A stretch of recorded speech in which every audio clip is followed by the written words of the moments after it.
Welcome back to Reading Bear. Today, we will take a look at some new malicious compliance stories. And if you enjoyed my content, please don't forget to subscribe to my channel and post some bear emojis in the comments. Let's go! First one is titled, I must check for any place a person can hide during a fire drill. Okay. Let's see how that works out for you. I replied to an MC story here and it reminded me of the power of building up a mob of people to get your revenge properly. Background. I worked in a building where I was a fire marshal. No extra money and a small amount of extra work, but someone has to do it. I was also first aider and somehow got landed with arranging the Christmas night out, so maybe the building manager saw me as an easy mark. The only advantage that I had was that during a drill or real event I had absolute power. Anyone not following an evacuation order swiftly was called up for disciplinary action. We had random drills, about 12 per year. My job was to ensure that the building was clear, basically pop my head in each office space, toilets, kitchens etc. and see that nobody was there, and then take a register outside. 5 minutes tops. Anyone booked into the building that was not registered by me was in trouble. The drills were sprung on me, as well as the building manager had the fire alarm keys, and it made it a more realistic test. The building manager was a dick. He wielded his small amount of power as much as he could and loved to report people for tiny infractions. During one drill he hid in a cupboard and then called me into his office for failing to ensure that the building was clear. Apparently some people may run and hide from a fire instead of leaving the building. I got a wagging finger and told to do better next time or I would lose the marshal role. My job was pretty safe since nobody actually wanted to take over, and after hearing the story of me getting into trouble, they absolutely did not want the job. The building manager changed the fire marshal process instruction to include checking hiding places. This is a site instruction, he had no power to do so, I later found out. MC begins. The alarm went off, the first after my failure to check cupboards.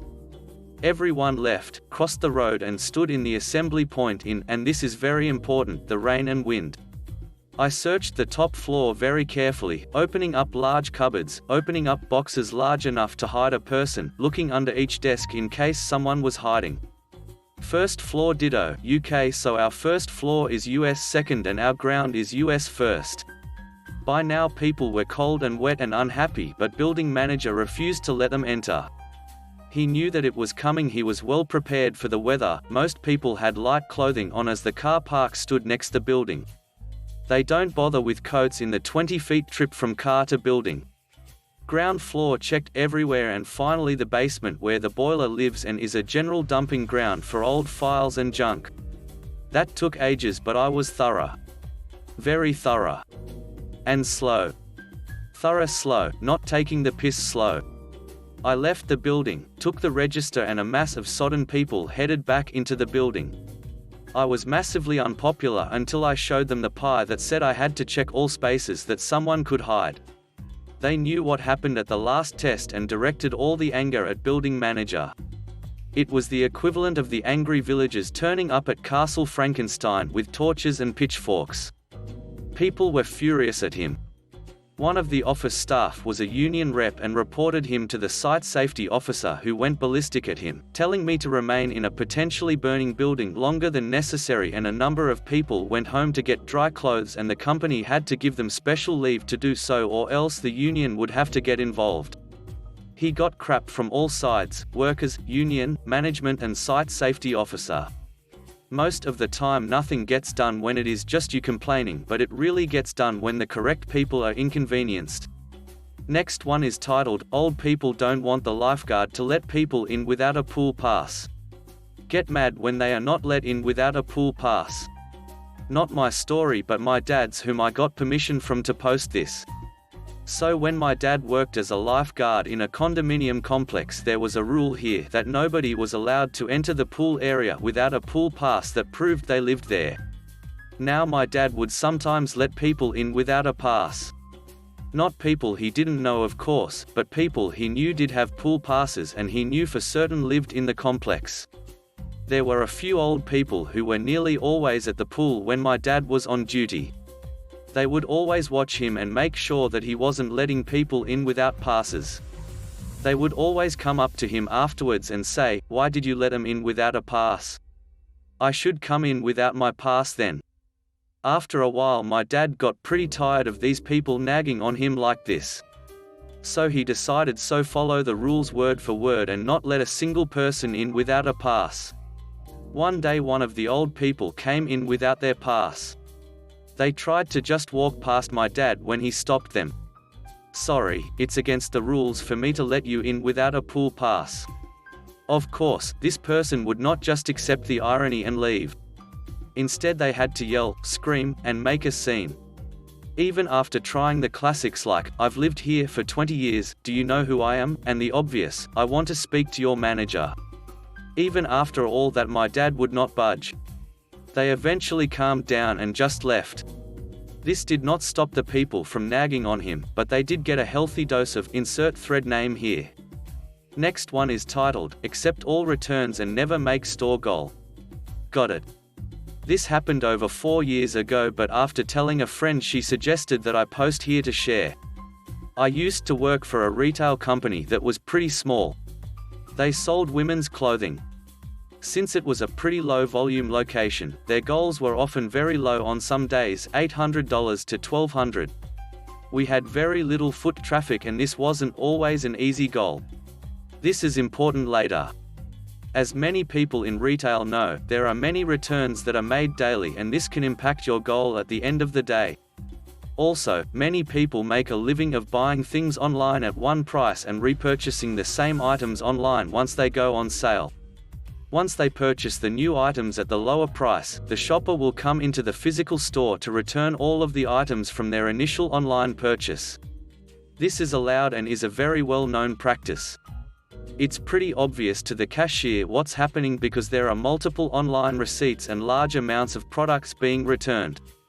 This also is a long process and results in hundreds of dollars being returned. I had one woman who would do this constantly and everyone on our team knew what was going on when she came in with her huge bag of returns. Let's call her Maggie Lou. As an assistant manager, I would often attempt to salvage the return by suggesting new items for exchange so our store wouldn't take the hit of this large return. I guess this was very annoying to Maggie Lou and she would get physically annoyed every time I asked or suggested we could exchange her product for another size or find her a new outfit. So much so that Maggie Lou ended up complaining to my boss about me. After this complaint, my boss scolded me and told me to just accept all returns since it doesn't come out of my paycheck and all I needed to do was add all of the customer's info to the system so the company has a record of the return. The company will handle it from there. Onto the malicious compliance. One day I'm the only assistant manager working and my manager is bombarding me with messages all day asking for an update on where we are at in our goal. An hour before the store closes, we hit our goal and my manager is extremely excited. On comes in Maggie Lou with her bag of returns. She came in super smug knowing I was just going to do her return and let her go. I didn't fight it at all. I did it with a smile on my face because my boss told me to just do it since it doesn't come out of my paycheck. Our goal that day was around $1,000 we made just by the skin of our tails. Maggie Lou's return was a little over $1,200. Due to Maggie Lou's return, our store ended up in the negative for the day. Not my problem, not my paycheck. The next day my boss wrote a long email to our district manager letting her know what happened and explaining why we shouldn't be allowed to make those returns at our store or that online returns should only be done online. She even showed it to me as though she was doing me a favor or having my back. We still had to do returns and that woman kept coming back to our store and ruining our goal every day she came in. Next one is titled, "You want us to follow the exact times the app says?" Okay, we're happy with the OT pay. My previous job was as a driver for a company that delivered medications. We had 2 branches, one was delivering to pharmacies, the other was delivering special meds to private citizens. I was a driver on the second branch, along with 4 other drivers. The first branch was pretty straightforward. The truck would go to the warehouse, load up and deliver to pharmacies. The second branch was a bit more complicated. The medications we delivered had special prescriptions and you could get them only from certain government pharmacies. Also, important for later, the pharmacies didn't have the same stocks of drugs. Our daily schedule consisted of visiting at least one of the pharmacies, get the meds and start delivering them and picking the paperwork from the clients for the next day. That meant between 8 to 12 stops every day on a 150 miles radius. Now, the trucks were using an app for their itinerary to maximize their efficiency of their schedule. So, some higher up decided to make us use the same app. Immediately that caused problems. First, as I said, the trucker's job was pretty straightforward. They went to the warehouse and were loaded up in half an hour and on their way. We, on the other hand, had to visit the pharmacies and wait in line. That could take between 5 minutes to 2 hours in each location. Second, and the one already noted by the truckers, was that the app didn't accommodate for traffic. And while it wasn't a big problem for the truckers that had 4 stops per day, for us was a big issue. When it was first implemented as a test, we, the drivers, immediately saw our times starting to rise. The first week we used it, no driver finished with less than 90 minutes overtime a day. We talked about this to our manager and we got permission to not use it. 1 month later, word came down that we had to use the app and we had to follow the itinerary it provided. We expressed our complaints to our manager, but he couldn't do anything about it. The MC. Before the app, we started working at 7:40, gathered our paperwork and finding which pharmacy had what medications so we could optimize our routes. The working hours were 8 o'clock to 1600. Those 20 minutes were unpaid overtime, but we never asked for it. Now, we started exactly at 8. We left the offices at 8:30 at best, from 7:50 before, and followed the exact route the app provided. That usually meant that instead of hitting the pharmacies just as they opened with the least amount of people waiting, we hit them in the middle of the day with a lot of waiting time. Instead of finishing our routes at 15:30 to 15:50, we finished at 17:30 at the earliest. The first department that got wind of the problem was accounting. They had 5 drivers going from about 3 hours a month of OT to 35 hours of OT. The higher-ups tried to weasel their way out of paying the OT, but when we mentioned that the labor department was in our routes, we got paid the OT. They kept the app running for another 2 months before they decided that it costed them too much money and cancelled it, and we went back to our usual way of maximizing our routes. Next one is titled, "If You Don't Like It, Go Home." Okay. This story involves my old supervisor. He's always been a bully to people and uses his size to try get his way. Many issues over the years. Sadly, I left before he did so, unsure if he's still at it. Now, a few years ago at an old job, me and a supervisor was having a bit of a heated argument. This was at just gone 9 a.m. He was quite an aggressive person, would get up in your face to make you back down, etc. On this particular occasion, he shouted at me, "If you don't like it, go home," and something in me snapped and thought, yeah, I'll go home and have a day off then. I stopped arguing back, walked to the cabin. Followed by my supervisor still trying to shout at me and asking where I'm going.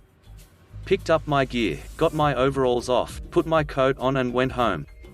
He didn't stop trying to shout all the time I was leaving and told me he would see me fired, etc. I wouldn't have minded if I was fired in that moment. I was expecting it. A few hours after I get home, I had human resources ring me asking why I walked off site during an argument. To which I explained I was told, "If you don't like it, go home," and that's exactly what I did. They knew what had occurred as someone else reported it for being unprofessional. Most of site could hear it apparently. I didn't get fired for it, not even a warning. I actually got the rest of the week off on pay too whilst they investigated. I never thought I would get away with doing exactly what someone said in the heat of the moment, but even human resources said I did follow a supervisor's orders even if it was leaving early. Next one is titled, "You Want Me to Mark All the Clearance?" Okay. This is a relatively small MC and happened about 5 years ago. During college I worked at large department store that was not Walmart in the clothing section. Someone ducked up somewhere and we somehow got all of the straw hats for the entire state one summer. They legit would not stop coming. Thousands of hats. Now, I usually did the clearance markdowns for this section. The day comes round and there's something like 6,000 new markdowns that have to be completed that day. The process is that you scan the item, print the ticket, put the sticker on the item. I was also responsible for answering the phone for the entire store and manning the fitting rooms. I'm also the only one scheduled until 2 p.m. for the clothing section. My manager approaches me first thing and tells me I need to get them all marked down by the end of my 6-hour shift and leads me to the basement where the hats are. I ask about the phones and rooms and they tell me they'll handle them. So, I complied. I sat down with the printer and started scanning. Not even an hour in I start getting, clothing department you have a call on line X, clothing department you have a customer coming your way, clothing department. Over the walkie-talkies because no one was up there. This gets the attention of the store manager, there are several levels, and he's freaking out, where's the clothing department rep? Why are there so many calls? No one is watching the fitting rooms. What's going on? Both he and my manager come down to talk to me at about the 3-hour mark. What's taking so long? I had gotten through about half of the hats. Relief was still hours away. Neither manager knew what to do, but both were angry. I asked if they just wanted me to activate the prices without doing the stickers. I've already marked the 300 or so we managed to cram on the sales floor. Nope. You have to follow the process. Can I just print the stickers and leave them in the box? Nope. So, I just sat there, scan, print, stick, scan, print, stick. I got to sit in the basement and sip Starbucks and listen to music while doing markdowns and ignoring work upstairs during back-to-school season. They checked on me every 30 minutes and ended up calling in other team members in early for overtime to cover because I had to follow the process. 6 hours later I left, having marked them all. Best shift ever. Next one is titled, Vet didn't want a price match a $12 difference? Okay, how about $50 plus instead? We've been getting Apoquel, medicine that helps our German Shepherd not itch, from our vet for over a year now on a monthly basis. There's cheaper options than the vet like Chewy, etc., but since the vet is so close to home and since I was too lazy to send the prescription in online, we would just have the vet price match. Not an issue. The other day, I asked about getting a 60 or 90-day dose so we didn't have to keep calling, refilling and sending screenshots for the price match every month. We get a call saying the prescription is filled for 90 days but the price match screenshot for a 30-day refill on Chewy won't work since the quantities are different. Not a problem. I go back to the Chewy cart, update it to 3 30-day prescriptions, take a screenshot and shared that with the vet.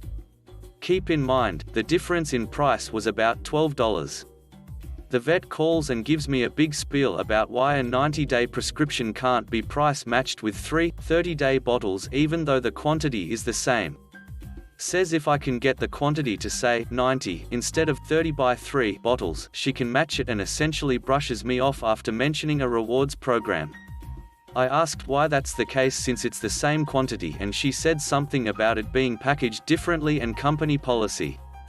I'm not super confrontational and asking for a price match is about as close to complaining as I get, so I figured I'd pay full price this time, get it elsewhere next time. Then I remembered that earlier this week we got a coupon in the mail from 1 to 800 pet meds for 20% off. So I figured, why not see what they have?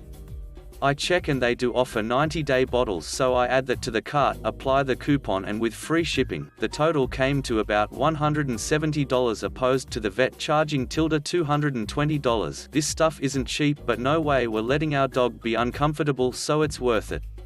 Cue malicious compliance. I email a screenshot of the updated price, the total didn't mention a coupon or discount, which was even better, and in the email I said something along the lines of, "Thank you so much for the advice. I just assumed Chewy was the best price but I found a much better price thanks to your recommendation to look elsewhere. I've also signed up for the reward program to get even more savings, I appreciate the help." Last one is titled, Vicariously Malicious. This happened in the long ago year of 2010-ish.